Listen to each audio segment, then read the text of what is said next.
ulit. Naku, di mo sinabi na hiya. Lay ng Lutz. Ngayon lang to ating lay. Kakaumpisa ko lang.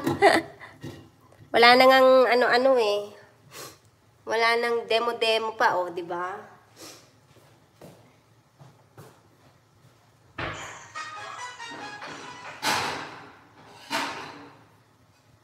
With a twist ang ating adobo. Lalagyan ko ng patatas at saka ano ba to? Sitaw, bagu beans, at may isa pa mamaya. Surprises.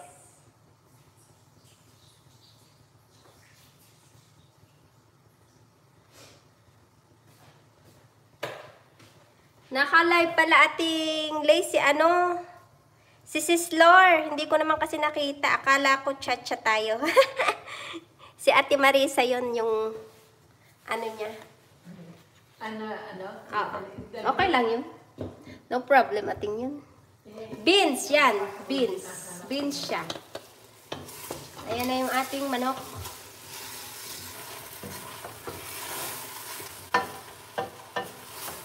Parang naibig ako sa adobo. Mr. Sonny, I was just heading to bed, but now I'm going to get some late night munchies. Hello, Mr. Sonny. Thank you. Ano ba yan? Ito yung ayaw ko, yung ano. Paano ba to?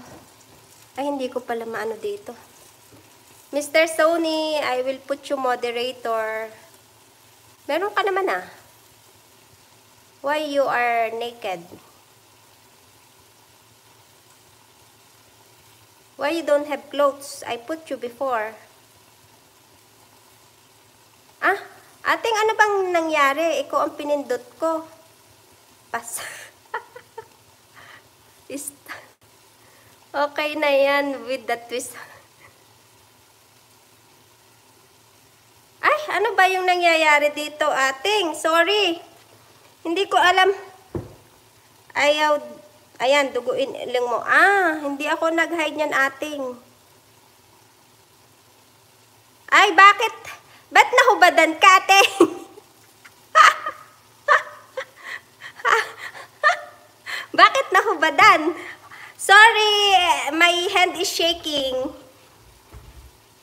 Hello, B2. Sorry. Hindi na ako marunong mag-live. Ayan, luto tayo ng adobo. Adobong chicken wings. Adobong manok. Adobong pakpak ng manok.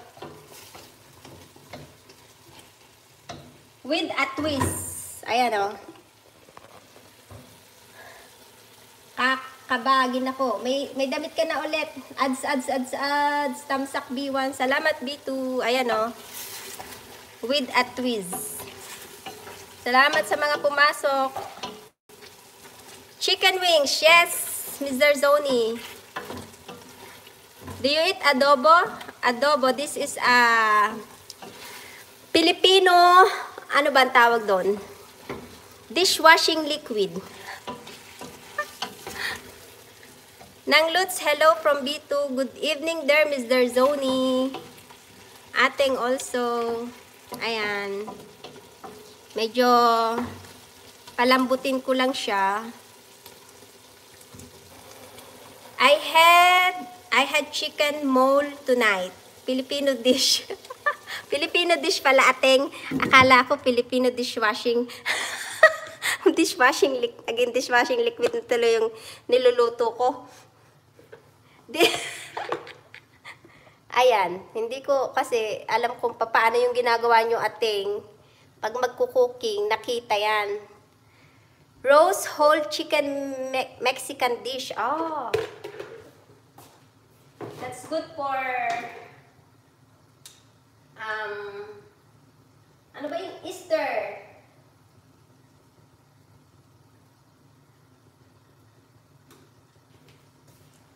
You have to try our way of cooking, Mr. Sonny. You will highlights ka sa na